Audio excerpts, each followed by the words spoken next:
My name is Rich Schmidt. I'm here with Tom Caruso. We're at Pray Tell Wines in McMinnville. It's June 9th, 2022. Tom, thanks so much for joining us today. Appreciate the invite to be with you guys. Thank you. First question, as you might know, is why wine? You caught me off guard. Wine, I think, is something that's just been in my life, even without naming it, as you know, from an early age, just throughout childhood. So grew up in Philadelphia. My grandparents were Italian immigrants, so they came over from Italy in like the late '60s, I want to say. And my grandfather was a nurse back in Italy, kind of during wartime, and then my grandmother and he got married and moved right to Philadelphia, and she got a job as a seamstress at the quartermaster, which was doing all the uniforms for armed forces, folks. And so neither one of them had a particular background in wine or anything like that. My grandfather actually, I don't think his medical credentials transferred to the US, and so he ended up getting a job working at a steel mill. And they had this little house, and it was on Oregon Avenue in Philadelphia, which is kind of funny. And I actually grew up on that same street. But they had my mom, and my mom didn't learn English until the third grade. So just a truly strong Italian kind of family, and they were kind of rooted in a very at the time Italian kind of focused neighborhood. So they were there for years, and just growing up there, my grandfather, from an early, the earliest memories I have with him were helping him make wine on the sidewalk on Oregon Avenue. So he had a little hand crank destemmer and a basket press, and we would get grapes from vineyards in Pennsylvania and New Jersey, and there's quite a few of them. I mean, even probably more now than ever. So we would do that, and I thought that's just what everybody did. That was the bubble that I was in, and so every year during the fall we would have people from the neighborhood come by and help make wine, and that's growing up. That was just what wine was. So we never went out to stores and shop for wine. It was just his wine or bust in the house, basically. And he got competitive with it too, which I liked. But his whole energy around that process was so earnest, and it was so kind of focused towards family building and community building, and that's why I think it kind of sits parallel in terms of my own value set in terms of family, is just that I associate it as a point on the definition of what makes up family time. So grew up with that experience, and then I went to school down in Washington, D.C., and I studied political science and religion. So I was always into creative things, but being in D.C., it just felt like, hey, let me learn what the terroir of D.C. was, and that was it. I was like, I need to know more about politics, and so I entered into that kind of education track, and never really thought about wine as a career path by any means. But after graduating from college, I tried to decide what's the next step. And one of the things that I found is that I was not the kind of energy of where I was living wasn't necessarily matching what I felt was going to be inspiring to me or sustainable to me for a while. I felt like a lot of my interactions with folks were who are you and who do you work for and what can you do for me kind of thing, and it wasn't kind of scratching that creative itch. And all throughout college, I think the whole left brain right brain situation kicked in between politics and religion, but and so it kind of kept me kind of balanced that way. But I was taking film classes and painting classes and all that kind of stuff too, and I planned my school's concerts, and so I always found different ways to keep the creative energy going. But when it came time to figure out what my life's work or career path would be, I just felt like maybe DC wasn't necessarily it. So from DC, I moved up to New York, and in New York, I got a job as a book editor. So I was editing psychology books for for like professional development, companion modules to like practicing, doctors, books and stuff like that. So very interesting but dry material.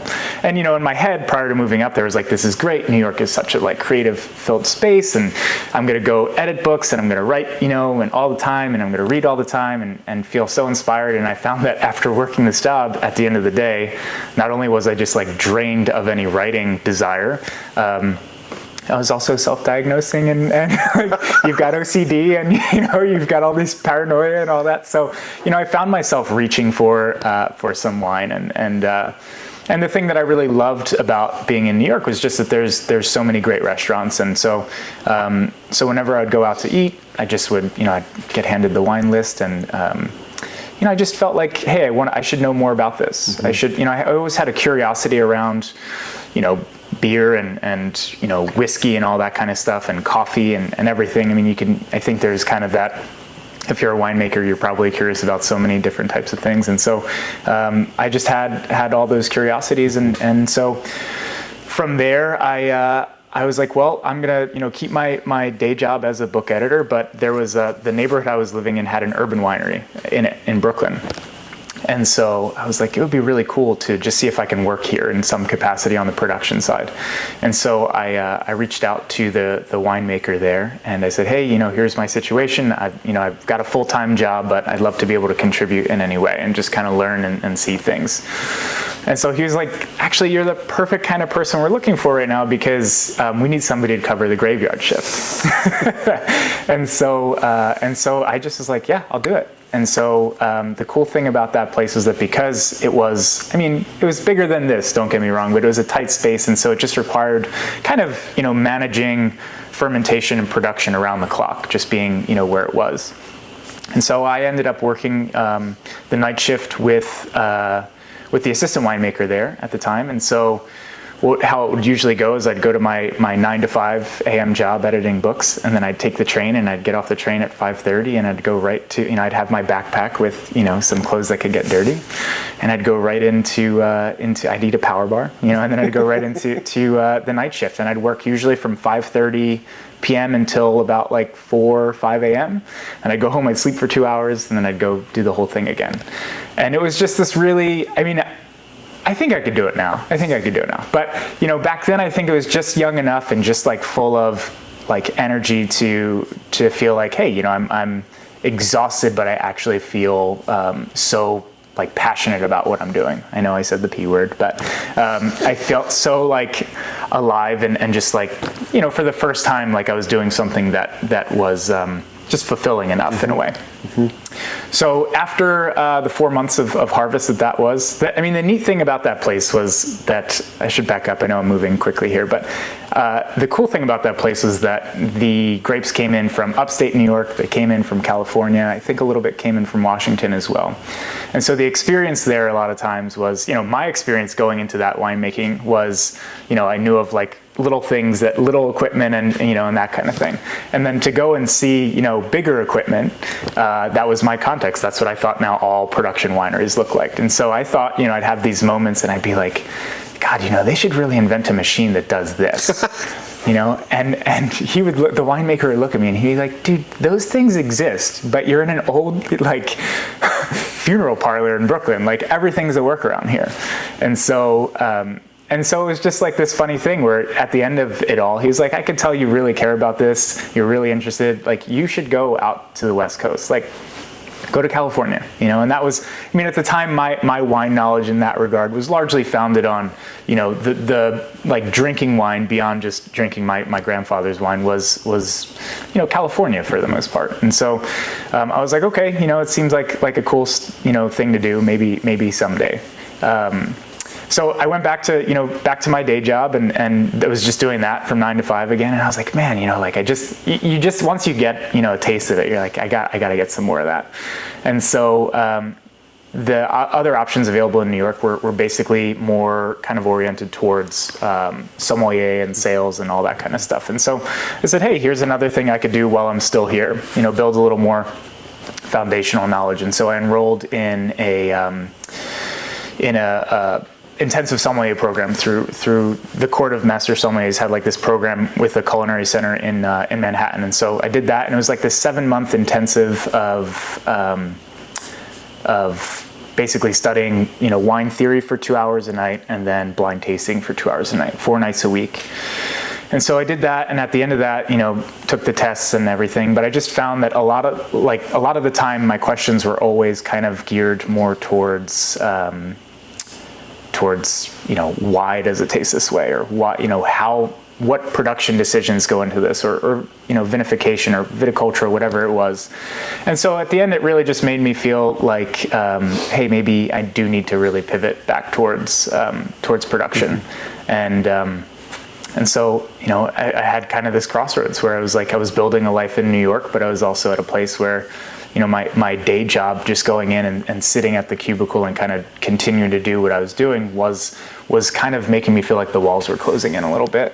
And so I just got to a place where I said, hey, I'm gonna pack my things and move to the West Coast. I'm realizing now you asked why wine and not what's your life story. And so if we need to back it up at all, I'm happy to. It's fantastic. Okay. When I ask why wine, I'm really secretly hoping you'll tell me your life story. So that is exactly. Yeah, because I still haven't answered why wine yet, really, have I? The point. Okay. How wine, it's all the same. Well, before we get to the West Coast, I'm curious, we talked to a lot of people and they talk about that first experience, the first time harvest or first time. Tell me about the first time for you, some of the kind of memories you have of that, and what was it about it that was so appealing to you?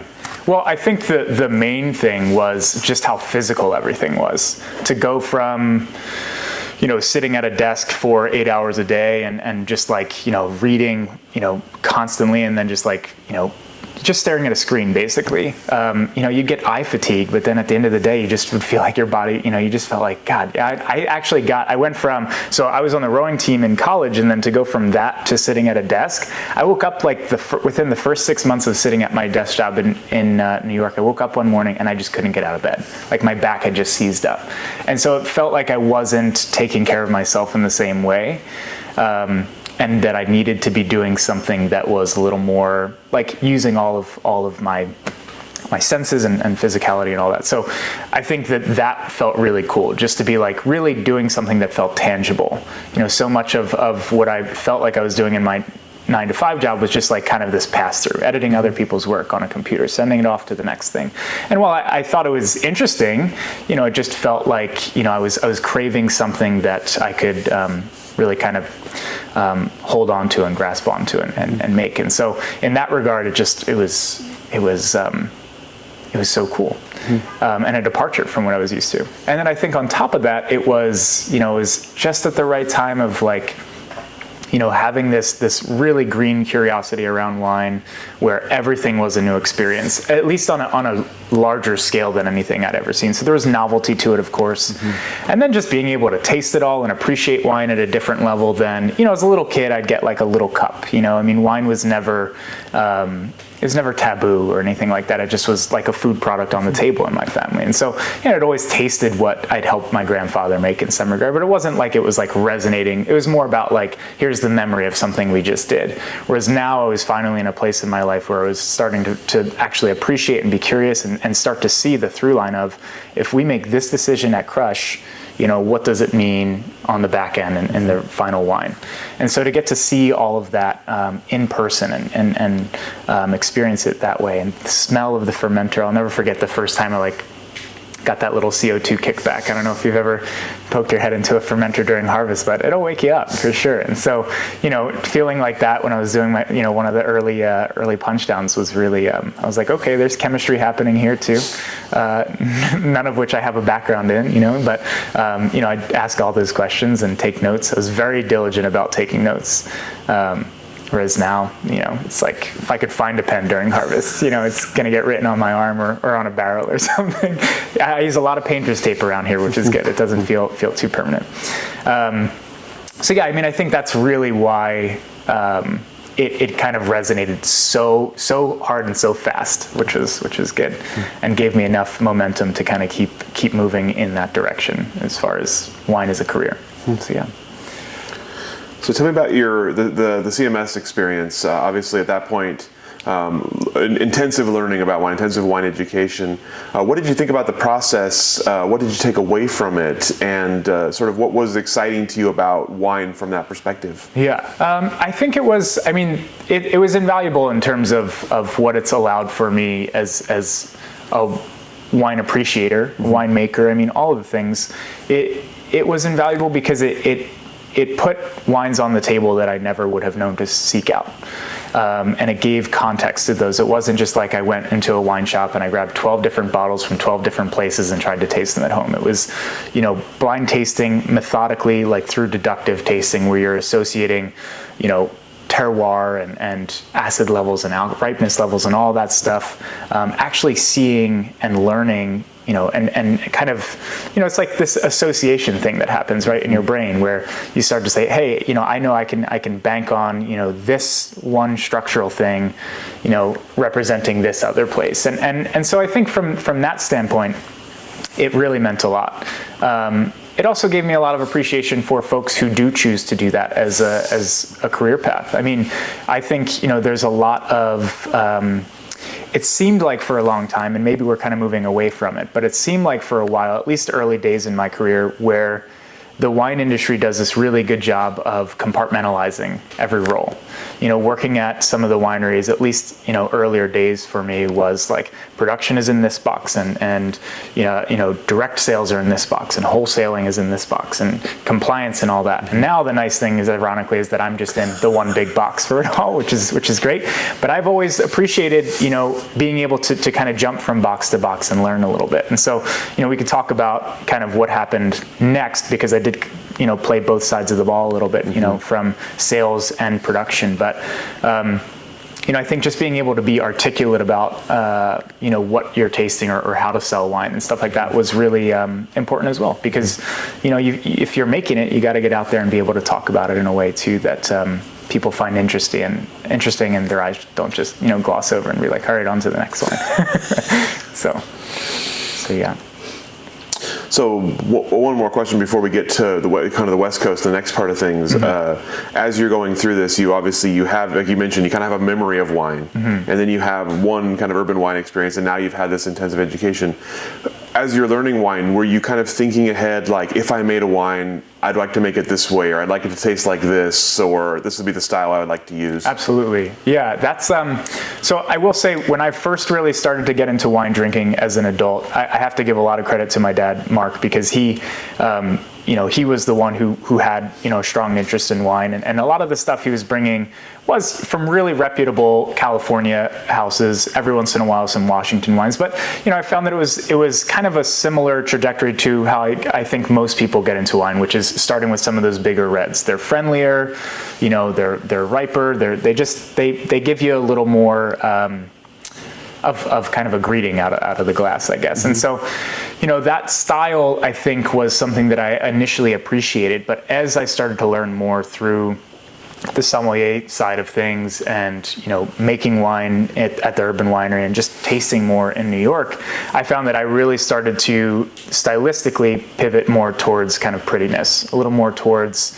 nuance and kind of less muscular wines and wines that had a little more finesse to them. And so I'll never forget tasting, just everything being so expensive in New York. A lot of people really gravitated towards Beaujolais.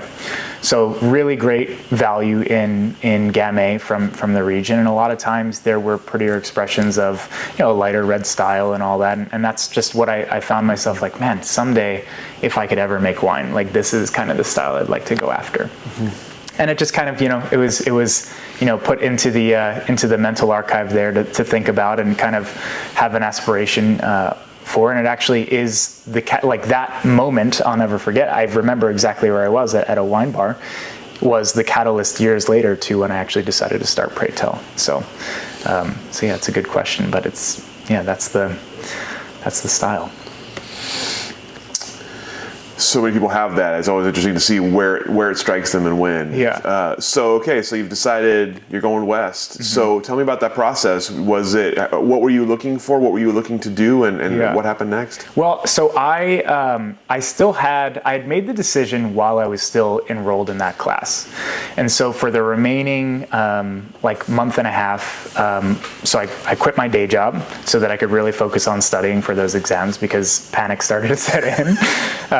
And when I quit my job, New York being what it is, I was like, okay, well, I'm going to move, back into my parents' house, which is in Philadelphia, and I'll commute up to New York 3 days a week to go to the class, and then and make it work and just spend the rest of my time studying.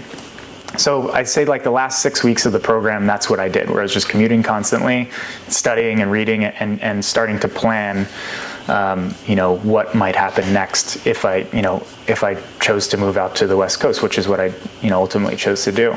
And so I had, my dad is one of 5 siblings, and his 2 younger brothers are actually closer in age to me than they are to him, which is kind of crazy, just big family. Mm-hmm.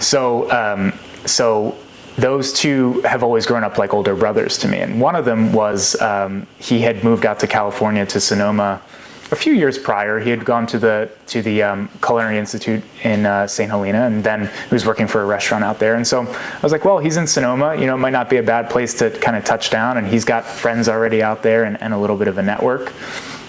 And so I kind of set my sights on Sonoma, and so as I was planning to move out there, I ended up figuring out a harvest job. But, I still had probably about 3-4 months. This was in April, so it would have been, 4 months or so of finding some other work to do. And so to make the trip out, I actually chose to drive cross country with my grandfather. And so I'll never forget the day before we left, my grandfather looks at me very, seriously, and he's like, diners, drive-ins, and dives. And I was like, yeah, what about it? He was like, let's just hit all the places that he hits when we drive cross country. And this is my paternal grandfather. So the grandfather who I grew up making wine with had passed, I want to say 14, 15 years prior. But he, my still living grandfather, said, was the one I was going to drive with. And so we get in the car the first day, we're all, kind of excited. I drive for maybe 9 hours straight. We're down in Tennessee, and we pull into the first place that he looked up on his phone for this new added, level of fun for the trip. And it's a drive-in. And we've been in the car for 9 hours, and so we pull in, and he's like, you gotta be kidding me, it's a drive-in? He just wanted to get out of the car. And so I just looked at him, and I was like, diners, drive-ins, and dives. You had a 1 in 3 shot here, And so to their credit, they were really sweet. They set us out a little TV table on the side of the road, and they let us eat there, which was great. But that plan was quickly abandoned from there. So we drove cross-country. We made it from I guess, Philly to Sonoma, and I want to say 7 days. So, we were basically taking off some pretty big chunks every day. I mean, we went to the Jack Daniel's distillery along the trip. We went to the Grand Canyon and some fun stops along the way. And then we landed in Sonoma, and from there we went, wine tasting a couple of times. I still have the first bottle of wine that I bought from our tasting, and I've been saving it. I want to drink it with him. But that was, I think it's a 2008 or 2009 bottle of Pinot from a winery out there. So I touched down in Sonoma and was lucky enough to, through my uncle, find a place to stay with. It was his then girlfriend, now wife's family friend. They had a mother-in-law suite, and so they let me rent that out, which was perfect for me at the time. And so in that first weekend, we went wine tasting while we were at we were tasting at a winery. There was another group with us, and we just got to talking. It turns out that they had a winery in Sonoma that they were, trying to build a new tasting program with, and they were like, hey, we'd love to have you come work with us for a couple months before harvest. Because I let them know, I was like, look, I don't, want to just leave you at this time. Here's my deadline. Mm-hmm. And so I just felt like everything was kind of rolling in the right direction, which was really fortuitous. And so I worked in the tasting room there, and it was in a winery that was kind of up this crazy crazy road. And, moving from like New York really for, 5 or 6 years out of college to Sonoma was a little bit of culture shock. But after my like period of living at the mother-in-law suite ended, my uncle was like, well, I'm moving in with my partner, you can take over my lease. And I was like, it's great. But, he had a tree house basically. And so I moved into this thing, and I'll never forget the first night I was there. I got home from work, and there was a bat flying around. And it was just like, it was at that like funny enough point in life where it's like, okay, I think my health insurance expires like in the next month or so. I don't want to get rabies, like just hang on. And I was also like, I'm used to them running around on the floor in New York, not like flying around. So I did a spin move right out of there. And I went and stayed with a friend that night, and then the next day managed to build the courage to go up there and get it out of there, which was, city boy moving to nature. So there was an adjustment period for sure. I loved living in Sonoma. It was a lot of fun, and I was really lucky. I worked at a winery down there called Bedrock, and the neat thing about that place was that the owner had started it, I want to say, in 2008. But he had grown up in wine his entire life. So his dad started Ravenswood in the 70s. They just had like such a rich history of California winemaking under their belt. And his whole thing, he's an MW, really intelligent winemaker, but he works with all like super old vineyards. So I think a lot of those sites are part of the Historic Vineyard Society down there. So, just in terms of like getting to see a side of California viticulture from that early on in my career was really really awesome.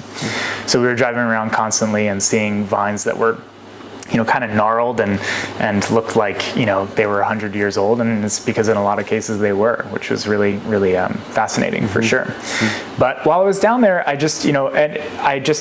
remember always reading about Oregon, particularly back in the sommelier program, and then even being down there realizing like, hey, it's a quick flight or a quick drive, not quick, but decent drive. It's always been the shortest chapter in any book that I've read, and I just want to know more about it. And so after harvest, I down there, and that was, now I have to say, working that harvest, all the things that I thought they should invent, they invented them. This is corroborated now at that point. But that harvest was the first time that I really saw like, I don't know if serious winemaking is the right word, but just like saw like a degree of just like dialed in cellar expertise, and efficiency and stuff like that. It was really eye-opening to see it on that level.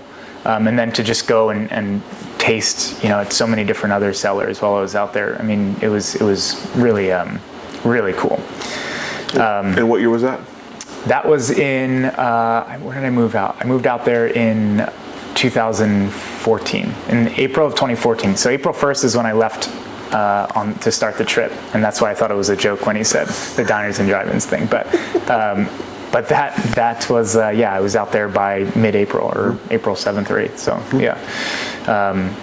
But after that harvest, I came up to Oregon just on a road trip and wanted to see the region. So I pulled into McMinnville and had I want to say like 48 hours in town. So I went to, my first stop was Sokol Blosser. I think they had just opened their new tasting room. And then I went to Irie and Beaufrere. All the places that you would expect to see in, that were making their way into a textbook somewhere. And it was just like, I was like, this place is so authentic. It just felt like, not to knock what was happening in California, because they've reached a level of beauty and buildings and all that, but it was just like, it felt like there was less of a degree of separation up here between who was making the wine and who was actually talking to you about the wine. Chances were that you were going to bump into, the winemaker or, vineyard manager or someone in a tasting room, and I used air quotes because it's like you go to a place like Beaufrere, and that's like a place where you're in the winery, but there's also some, like a door on two barrels and you're tasting, right? And that level of authenticity just really resonated with me, because I was like, I'm seeing the real work happening here, and they're sharing it with me, and it felt personal. And I think that personal wines, were always the style of wine that I just gravitated most towards. Was wines that offered transparency of like human touch and not just so much, big wine making, so to speak. So before I left town, I continued up on that trip up to Seattle. I spent a night in Seattle, and on the way back down, I was like, how much is an apartment in Portland? Like, can I swing this? And so at the time I was dating someone who was also in the wine industry as well. And so it just felt like, there's this really natural synergy towards, moving up here and all of that. And so while we were on our way back down from Seattle, we were looking on Craigslist and found the spot, and they actually answered our phone call. And so before we left, put our names in for an apartment and got back down to Sonoma, and a week later was moving up here, which was just craziness. So moved up right after harvest in 2014, and any advice to aspiring people moving to a wine growing region? Don't move after harvest, because they've been auditioning everyone that they might hire for 3 months. So it was a pretty quiet time to look for work. But it was actually like it worked out kind of well, where it just allowed me, to take everything that I had just saved from, working harvest and not spending any money, because you're just, go to work, go home and sleep, to just kind of living off of and getting out and tasting around more and networking and starting to see what opportunities might exist up here in time. And so that's what I did. I lived in Portland for, I want to say like 6 or 7 months, but the whole time I just found myself gravitating out towards this way and wanting to be part of this community. And so just kept applying, and then eventually got my first job out here at Rex Hill. So that was a place I had gone and tasted, and they have a pretty long, history for the Willamette Valley. I think they date back to the mid-70s is when they got started. So really kind of one of those places that I think when you're first starting to learn about the region is great, because you actually can taste older vintages of things and see what that looks like over time.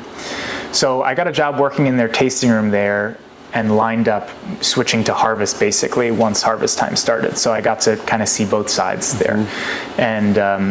And that was really great, because to hear, sometimes I found that a lot of the times working in tasting rooms, you kind of come up with, anecdotal stories about the vintage or about a wine, or what you kind of hear passed down from the production side. And so to get to kind of, go from sales to production and then back to sales for them was really great, because I was able to bring firsthand experience with working with that fruit back to the tasting room, which was really, I thought offered a level of like storytelling to folks who were coming in on kind of the next level, which I liked. And then I just became kind of addicted to being able to see both sides of things, which is good. So from there, I ended up moving into a viticulture internship. And so I worked for a big vineyard management company out here. And I think in one summer, I saw like 75 different vineyards. And my whole thing there was I had lined up a harvest for Antiquitera later that fall, but I spent the summer going to every corner of the valley, and that was awesome, because you get to walk up and down every row, and you're reading about the different AVAs out here, but reading is different than, going and picking up the soil, or seeing how, if you work in a vineyard, what the real diurnal shift is, where if you're there and it's super cold in the morning, and then, you're sweating like crazy by, 3-4 o'clock, you get to see, how all of that affects the vines. So learned a lot that summer, definitely got my steps in, but that was I think, pedometer kind of stuff on the iPhone there, but it was really, really a great experience doing that.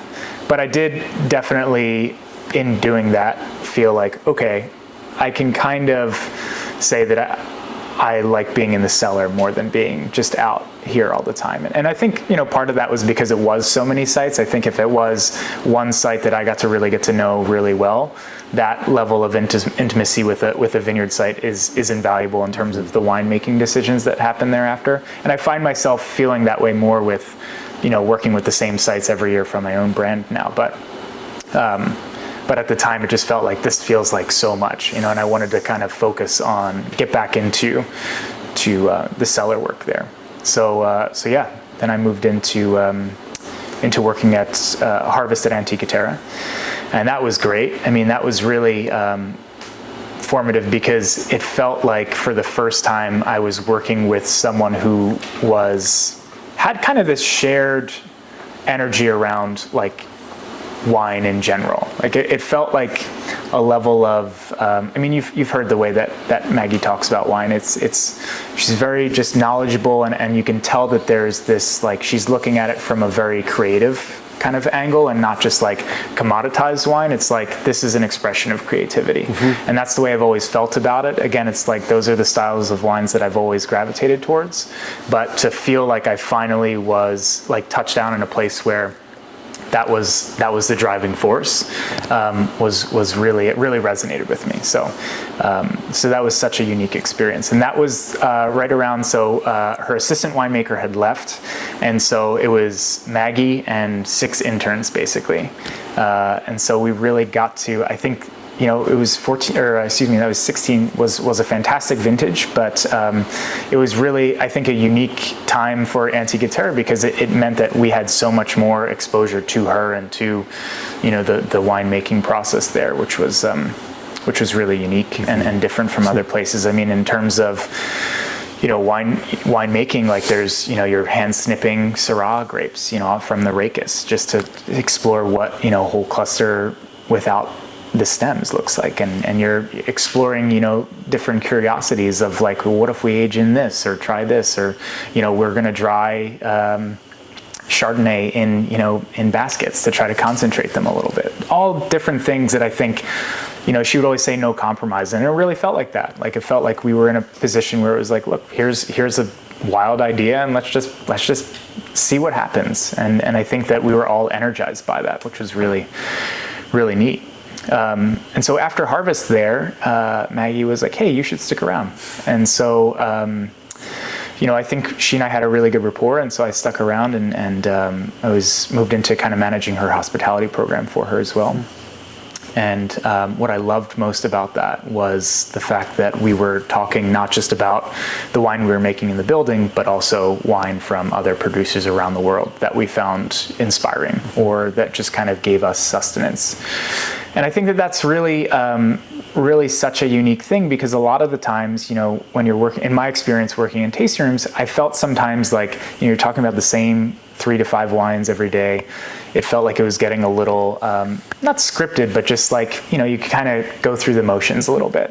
And so to be in a place where, working with Maggie, was changing the menu of wines, every 2 weeks, if that, maybe even sooner, because we were getting, 1 bottle of this that was, 2 bottles were allocated to Oregon and we got 1 bottle of it, that kind of thing. And so it was so neat because it meant now I was like, back to kind of the sommelier side of things, but also still with a toe in production as well. And so really felt this like full experience kind of coming together. It was really rounded. But I did that, for some time. And then in 2017, a friend reached out to me and he said, hey, I know you really want to make Gamay. There's some Gamay that's available.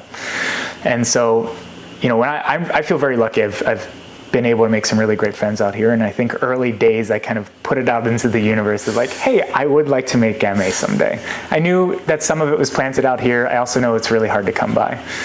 And so to see that moment in New York really kind of come full circle was really neat. And so I had to do it. So I said yes. And so I left my job again, because apparently I get really good at just taking that leap of faith. And so I went and I made 120 cases worth of Gamay up at a buddy of mine's cellar. And once all the wine, you get through harvest and everything's kind of tucked in the barrel, you're like, cool. So I've got 12 months, and this isn't cheap, and I gotta live. Like, what do I do next? And so I had this like moment where I was just browsing, the wine classifieds, the job boards, and I saw there was this job posting on there. It didn't say what the company was for. It didn't say, like, it was pretty nondescript, but it kind of read like a late night infomercial. It was like, are you a winemaker who like needs to make some extra cash? Like that kind of thing. And so I just answered. I was like, I'm going for it. And so I was like, hey, yeah, I'm interested in this. And it turned out that it was a wine shop up in Portland. this was like, cool. So now I live out here, and I'm gonna have to commute up to Portland in the same way that I was living in Portland and commuting out to Rexhill. So I have a knack for working and living far from one another. But I got this job managing a wine retail shop up in Portland, and it was a pretty unique experience in that way, in that it wasn't a wine retail shop that was selling wines that we were purchasing wholesale. We were basically direct importing the wines from producers in Europe and then selling them direct to consumer here in Oregon. And so what I felt was unique in that regard was that we were working with much smaller producers, folks who are doing kind of similar scale things like I'm doing now out there, and telling their stories. And so again, it felt like there was this opportunity to be a storyteller, but also that we're working with the human element again, and that has always been really important for my particular appreciation in wines. And so I was doing that and running this shop, and I was talking to the owner. Lived in France, so I was the sole employee here. And I got to a point where I was like, hey, I'm noticing so much of our business is kind of geared towards our mailing list and folks who just come and pick up. Like, we weren't getting as much walk-in traffic. I think at the time it wasn't like in a particularly well-suited neighborhood for a wine shop, just because it was quiet. Like, things shut down in that neighborhood, and then nobody was really walking around. So I said, hey, we've got this storage warehouse in Southeast Portland where we receive all our wine. Let's move the whole thing over there, and do things more event based, and open bottles and taste and all that stuff. And so I shut down the shop and moved everything over there.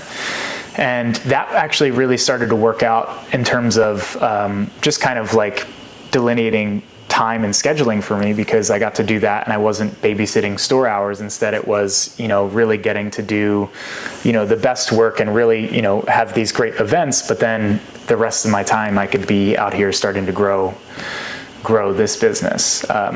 And so that was like all happening kind of simultaneously. But after 2017 ended, I remember looking around at a certain point that first year, just making as little wine as I did, but being in another cellar and saying, hey, there are other custom crush clients here, like, this is really cool, but like, how do I do this for myself? I just started to really get curious about the business side of. I've always been curious about the production side and the sales side, but it was like now starting to figure out like, hey, what are the nuts and bolts that go into actually, propping this whole thing up? And so I just started to do research, and I started to ask friends, and I started to, put pricing and numbers together and all that. And I said, how much wine do I really need to make to justify, my own little shoebox of a winery to kind of do something?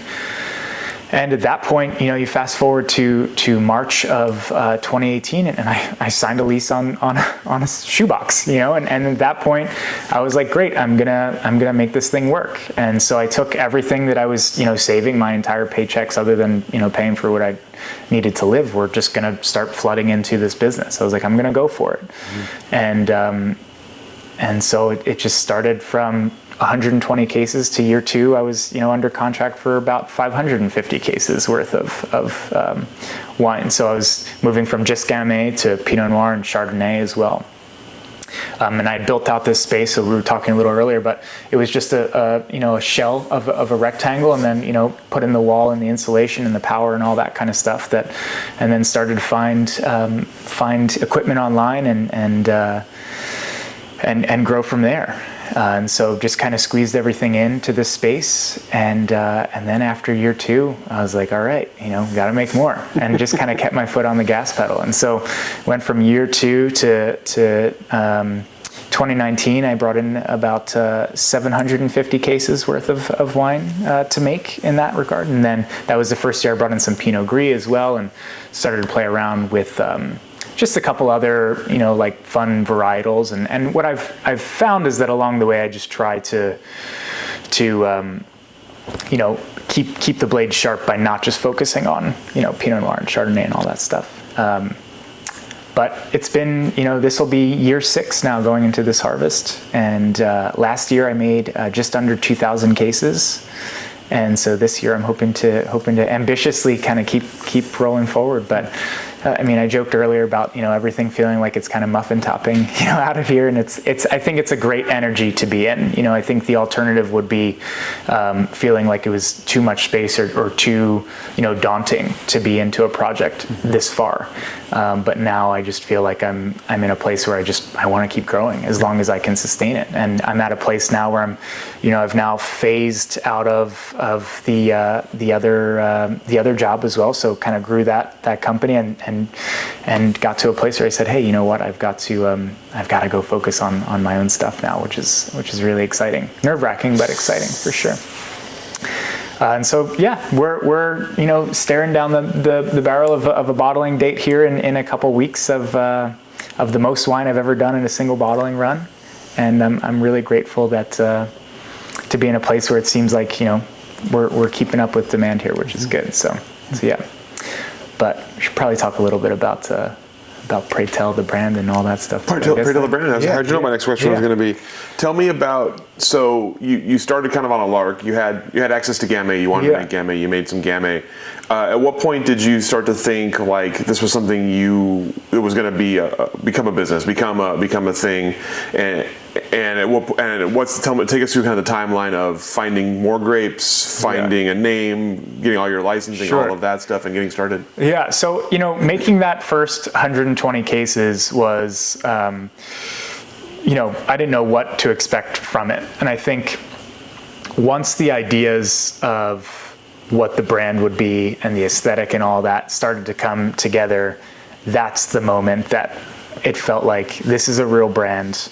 This needs to be a real business. Mm-hmm. So the branding itself, so Pray Tell as a name is something that, at the time, trying to come up with a name was so challenging. You're like, oh, I've got this idea. And then you look it up and one winery used it for a cuvee 6 years ago and it's still trademarked, like that. I felt like it was like such a hard thing to figure out what is a name that just tells your story too, and so, fortunately, I've got a lot of free opinions in a big Italian family, and so workshopping stuff like that is always fun. I think one person was like Tommy's wine, and I was like, I can't call it Tommy's wine. We gotta get it a little more professional than that. But it came up kind of facetiously. It was I think we were all kind of like joking, and it got like a little heated, and somebody said something, and I was just like, really, that's what you think it should be? Pray Tell. And at that point, I just kind of stopped dead in my tracks, and I was like, that's the name, Pray Tell.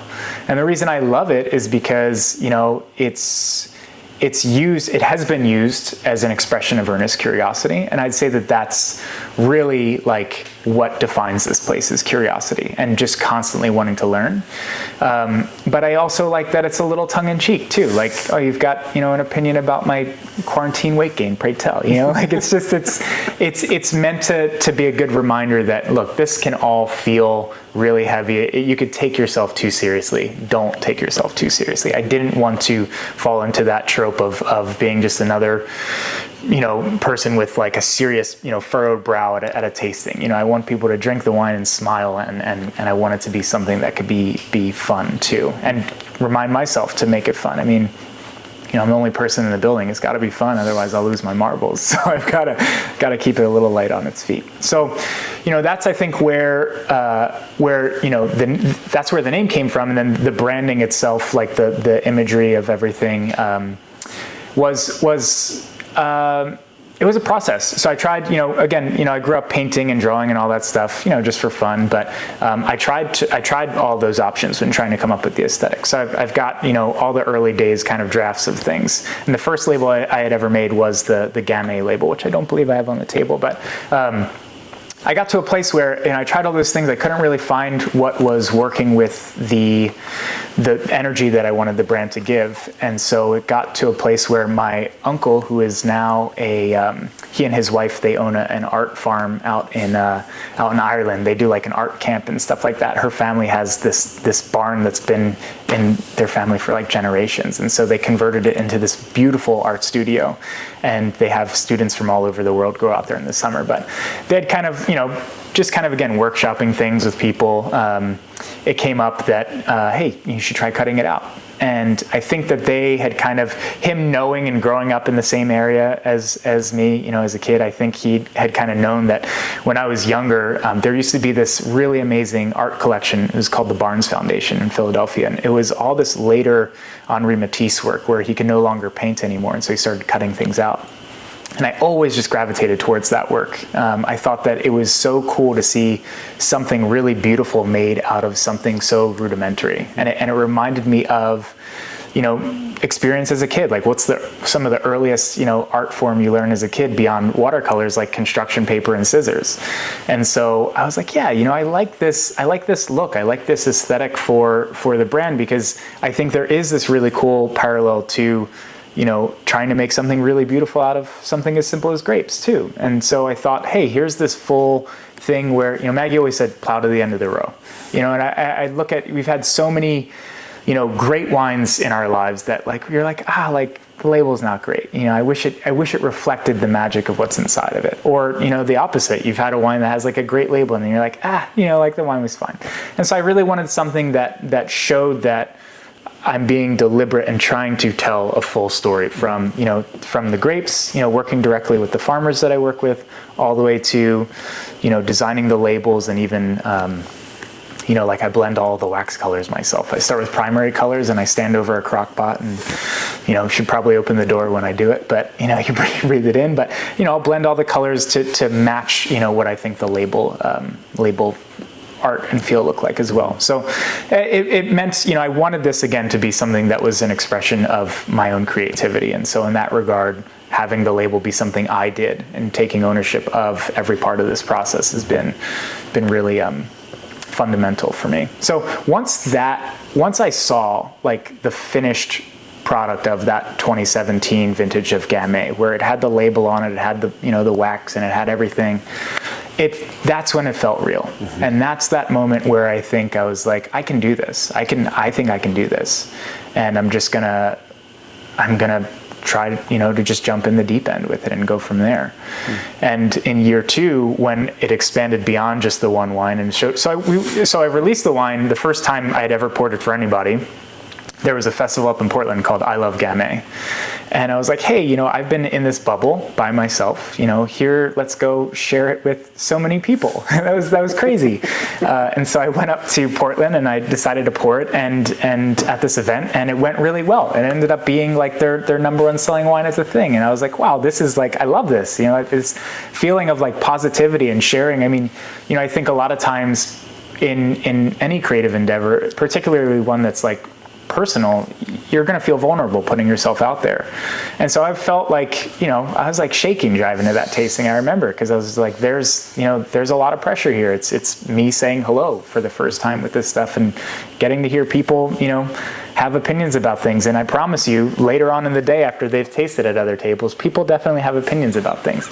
I was just really lucky that their opinions were an appreciation of what I had done. So that felt really good too.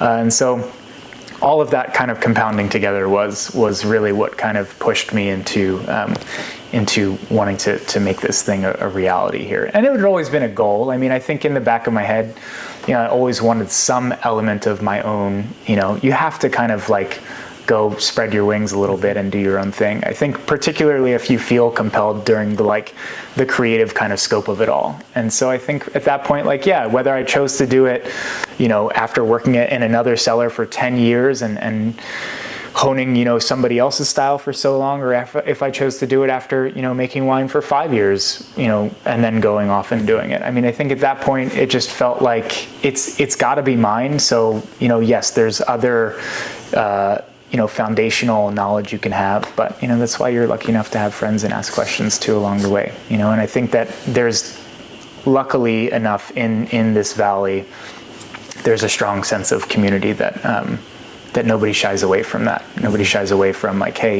you shouldn't bring that up or don't talk. It seems like a very real place to make wine still, which is great. So yeah.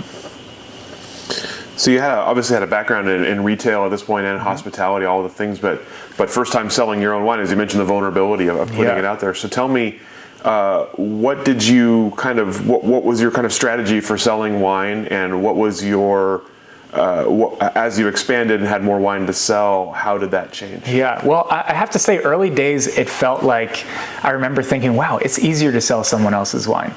It's because it felt so, maybe just the nerves of it all was really what kind of made it feel that way. Mm-hmm. But it was like, I could read up on this. I can go, do your homework a little bit, and it felt like I've got this story kind of neatly put together, and then I think for, particularly early days, you're kind of grappling with, when it's your own brand, you're grappling with what's the narrative I want to tell. You practice telling your story. Talking about yourself is kind of hard. Even in a scenario like this, it's not necessarily something that a lot of people get much practice around. And so I think it felt early on like it was a little scary. And so I think I just had to get to a place with comfort in saying like, hey, the wine isn't going to be for everybody, and that's okay. And now I lean into that more than ever. I'm like, if I pour wine for 10 people at a table and all 10 people say it's fine, I've not done my job. Like, I want a wine that's divisive, because it means that I'm making something that, I want 5 people or more, hopefully, at that table to say they absolutely love it, and 5 people to have an opinion and be like, no, hey, it's not for me. And the reason for that is because I know how subjective wine is. Mm-hmm. And I know we all have different palates. And so, to make a wine that 10 people say is fine feels like it's pandering, and I don't want to do that. I want something that can split a room and have people really, really care about what they're drinking. And people say, hey, you know what, I could see what he went for, but might not be to my style. So it's funny how that shift and that confidence kind of comes in time. But I think a lot of that too is just, hey, it wasn't, that was my first time making wine for myself out of the gates. It's you're wanting to kind of get positive reinforcement for something that you're putting so much into. Is also terrifying, and from a financial standpoint, because you're like, I need to do well. Whereas now, I feel like I'm starting to kind of find my footing with, the right partners in distribution and customer base and all that, where it feels like, hey, even though my vineyard sources change, from time to time, or I just decide to go off on a whim and make something different, they're starting to understand what Pray Tell as a vision is versus what just, the wine needs to be the same year after year. Mm-hmm. That's really what drove me to really want to be in Oregon in the first place too, particularly the Willamette, was vintage variation. Seeing that you could have, the coldest vintage on record in 11, and then at the time the warmest vintage on record the next year. That requires, those are 2 different customer bases in terms of styles of wine. Mm-hmm. So to me, it was really cool to see, like, you're selling a story here, and the story is again what I gravitate towards, and I love that every vintage here can be different. And it requires you as a winemaker it keeps your job interesting, but it keeps you kind of light on your toes as well. You can't be too pragmatic and say, hey, here's the recipe. This is a place where you need to look at, the vintage in front of you and be responsive to it in some way. And that's, I think it's given me a little steeper of a learning curve for sure in terms of winemaking, but it's been, I'd say, a fast track too in terms of just really getting your footing in terms of making wine, for sure. You mentioned obviously building partnerships with grape growers and vineyards. As you're growing, obviously more and more need for that. So tell me about what you're seeking when it comes to a sort of a vineyard partner, and building those relationships, and what kind of you want to be able to display in your wine based on those. Yeah, from day one, I said that I wanted it all to be organic or biodynamically farmed fruit. That was just like, foundational kind of principle in the building here. Not that I care about the certifications or anything like that. I respect them, I appreciate them, but it was just, I want that level of intentionality in the farming, because it's going to be matched when it gets into the cellar. If we're playing like winemaker bingo, I'm sure they're hitting like all the words intentional and sustainable and all that, right?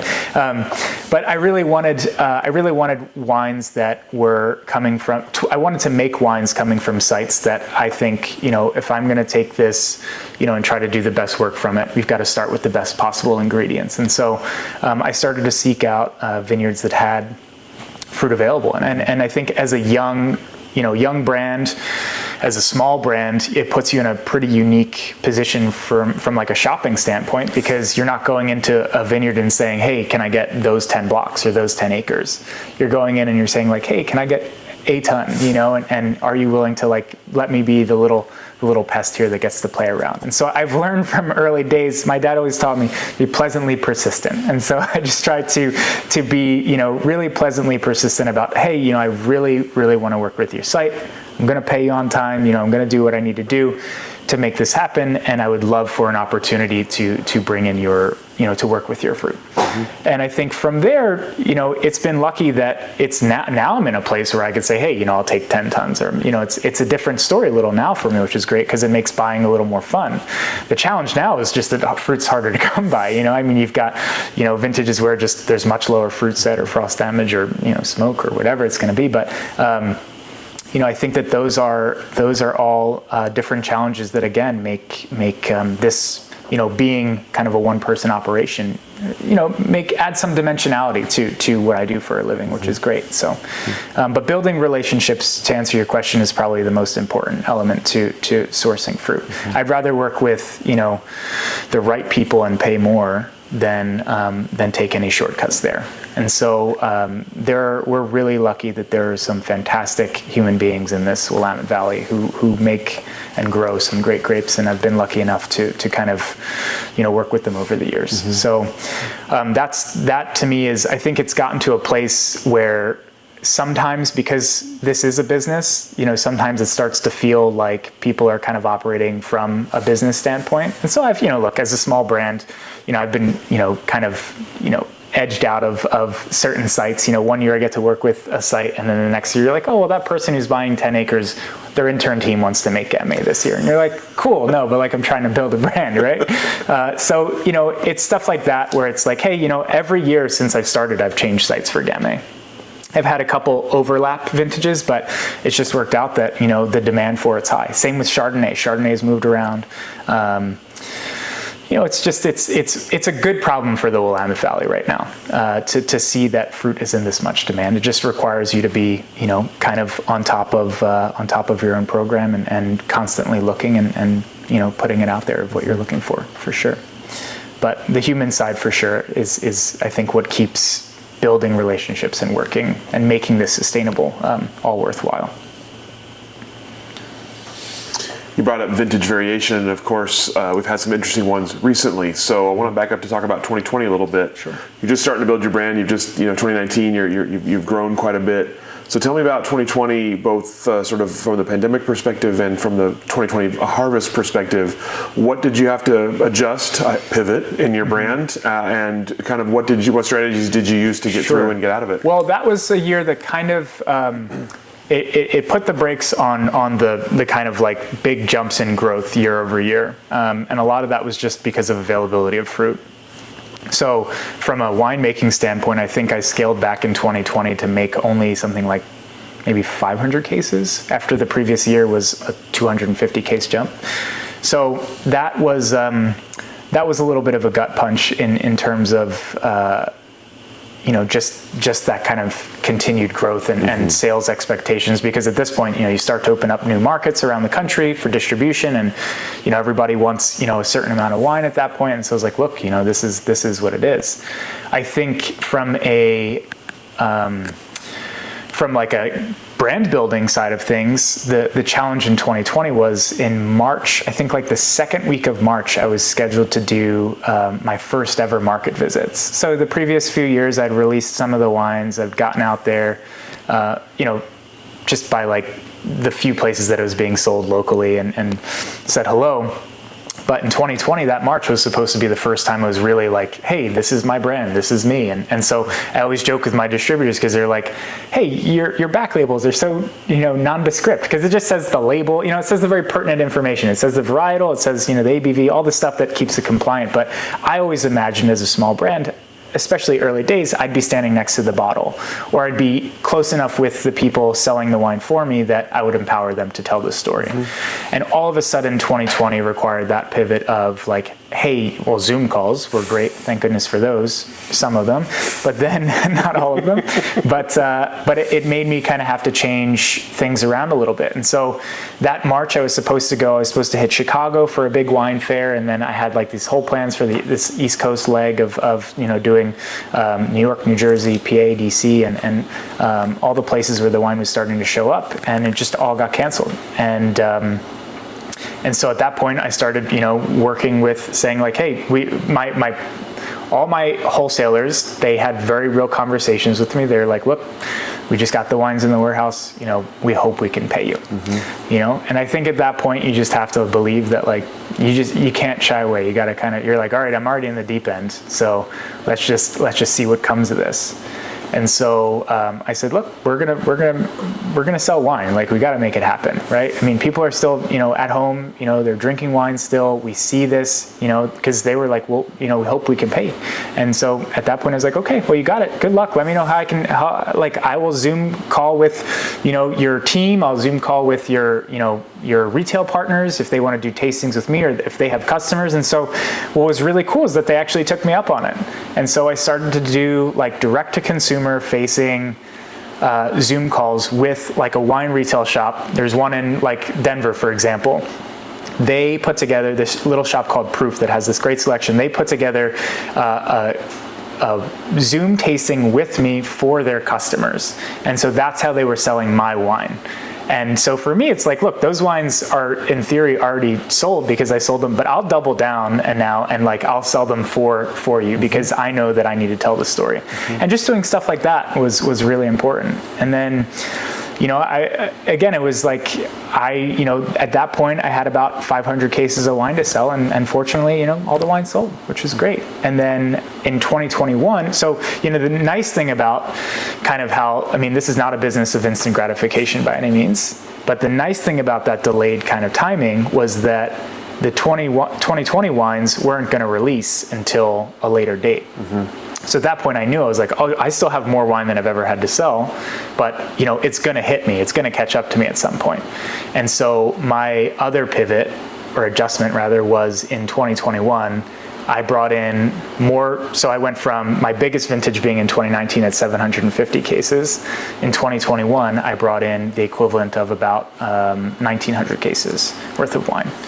And I made a very deliberate decision during that vintage to make two distinctly, treat it as if it were two different vintages. And so I deliberately made wines that I thought could be more expressive and friendlier early on so that they could release simultaneously with what I was releasing from 2020. But then I also leaned into making wines that had a little more structure and a little more heft to them so that they could kind of trail and release a little later. And so I went from, in 2020, just a single wine release in the spring to now I do a spring release and a fall release every year as well. So it's been interesting to kind of, ride that storm out a little bit and just see the flow of things. But I think it's actually come together pretty well so far, knock wood. So yeah. But what about the future for yourself? You mentioned you want to keep growing as much as you can, as long as you can. So do you have an eventual goal in mind? Is there something you haven't reached yet that you want to reach? A number of cases, or a new building, or what's kind of your long-term goal? Yeah, I think I have a lot of goals for this. I mean,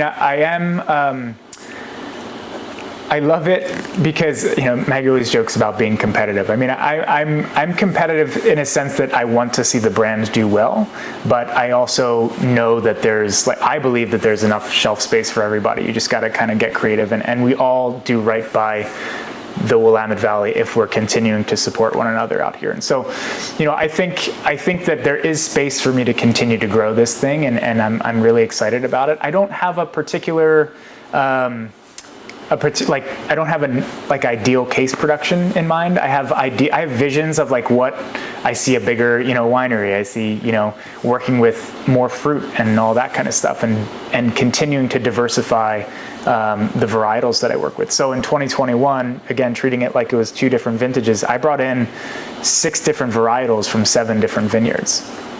So that's been so fun because, I have the hallmark varietals I want to make every year, your Pinot Noir, your Gamay, your Chardonnay, obviously, because I think those are the pedigreed varietals that suit this region so well.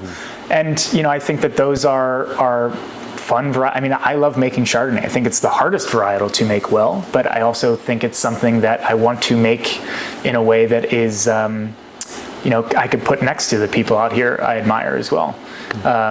But I also have made Mongoose in the past, and I've made Saint Laurent and Pinot Gris. This year I made Syrah and I made Merlot from the rocks. Still Oregon, but just a little different. I think that the future out here is still wide open in terms of just diversity. It's been, Oregon, rightly so, has done such an amazing job of kind of co-branding Willamette Valley and Pinot Noir. It's what, they're synonymous, and it's what people have drawn attention to this region for. But, now we're in a place that you can start to see, like, if somebody's going to plant a vineyard, dedicating acreage to other varietals that could work, and I think all of that is stuff that I want to be at the forefront of working with for sure. But like I said, I do love the idea of kind of this balancing act of, the traditional, tradition, obviously, with exploration as well, and kind of marrying those two. And I think that's generally my just approach to winemaking and to the brand in general, is to show and pay respect to, all that we know about working with these varietals, but also not being afraid of kind of exploring further curiosities with them. I've got some wines that, are 100% varietal specific, and I think my goal with them is to keep them as pure varietal typicity, and what I think is a serious approach. But then, I've also got a wine that I made this year that's a blend of Pinot Noir, Pinot Gris, Chardonnay, and Gamay. And that for me was, the idea there was to look at, what does terroir look like at a bird's eye view?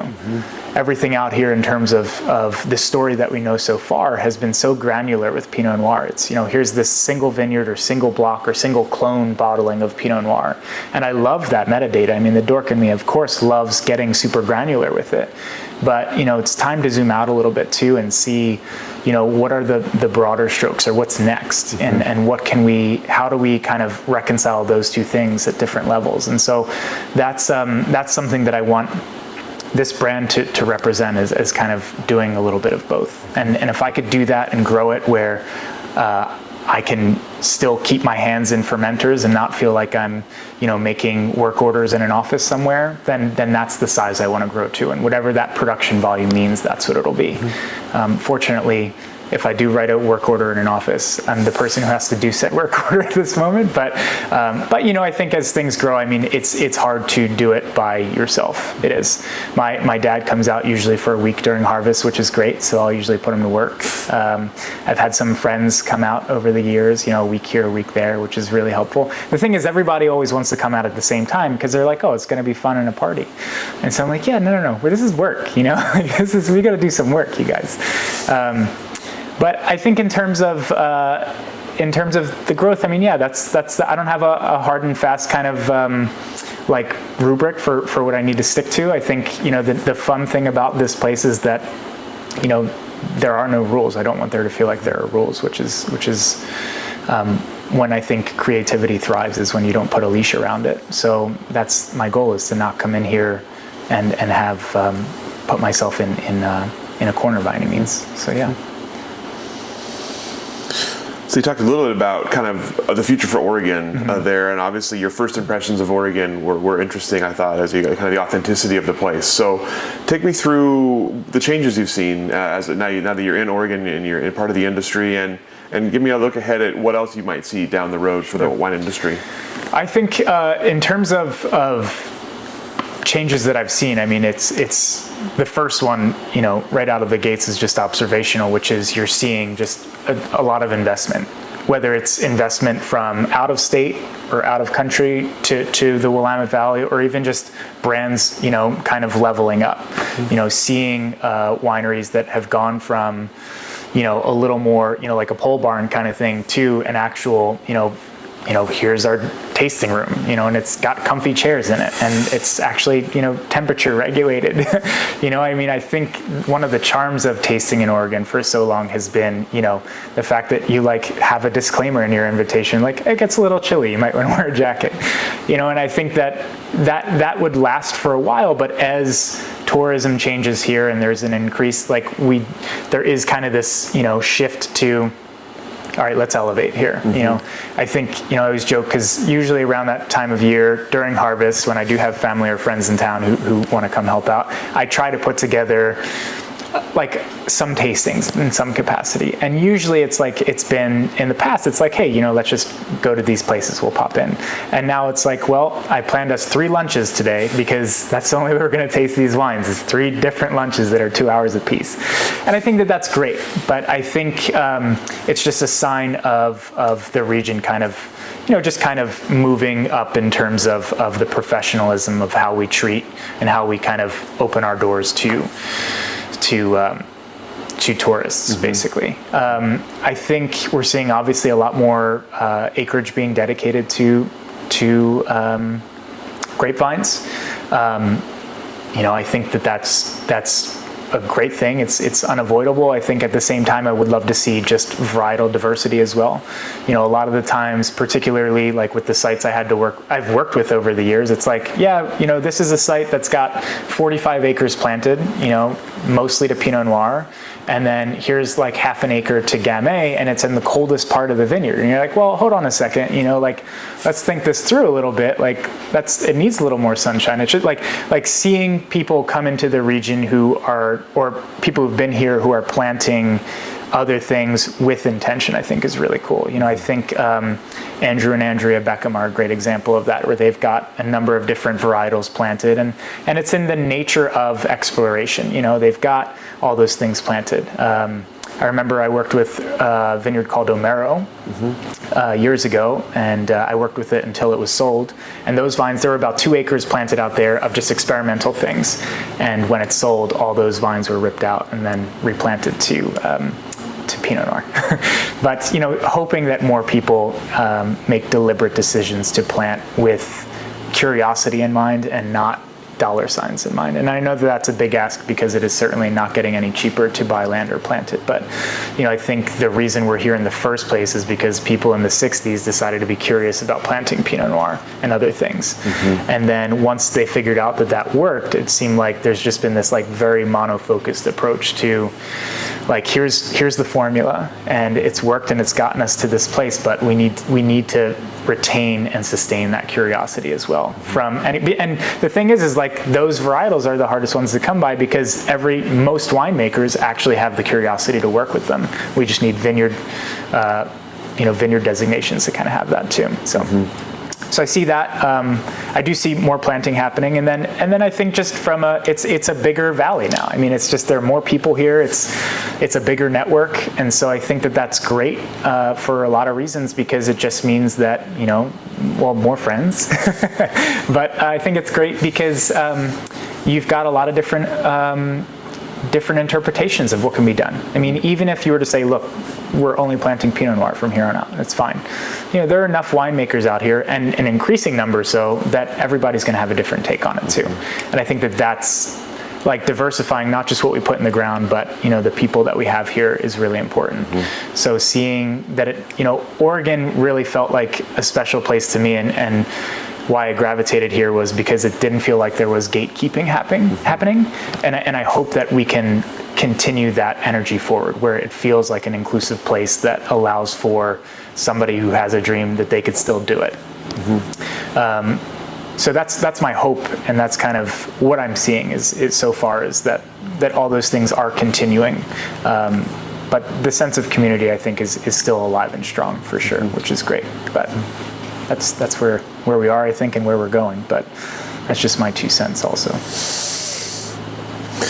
All right, last question for you, and it's possibly the most important question of all, because I've always wanted to ask it in an oral history interview. Pats or Genos? Oh man. Can I say they're both lovely? How much time do we have? We got 4 more batteries in the bag. You just keep talking. Perfect. I'll say this. I think that I think that they're both. Neither one of them is a bad cheesesteak. They're both good cheesesteaks. But if I had my druthers, I would probably opt for a cheesesteak from John's. They also make some really great roast pork as well. Yeah. But I've heard of John's. John's is really good. I think they have a James Beard Award too for a cheesesteak, which is pretty awesome. That should be a category in every award ceremony. You got your EGOT all for Tony, for cheesesteaks basically. Yes. Philly is, I will say, hot take right now, the best sandwich town in America. I'm going to say it. I know I'm a little biased, but I'm not sure who would argue with you about that. I mean, people will. Maybe some New Yorkers, but it's all right. I got enough folks in my camp. Yeah. Awesome. Was all the questions that I have for you. Anything I didn't ask that I should have? Anything we didn't cover? I think we kind of covered a decent amount of it. Yeah. Well, I'm ready for part 2 in the next couple months. We'll put something together. Absolutely. See if we could ship some cheesesteaks out here for the team. Absolutely. Oh my God, yes. Yeah. Thank you so much for your time, for your hospitality here, sharing your stories with us, and your sandwich hot take with us. Go ahead and let you off the hook. Yeah. Well, thank you guys. Thank you. Appreciate it.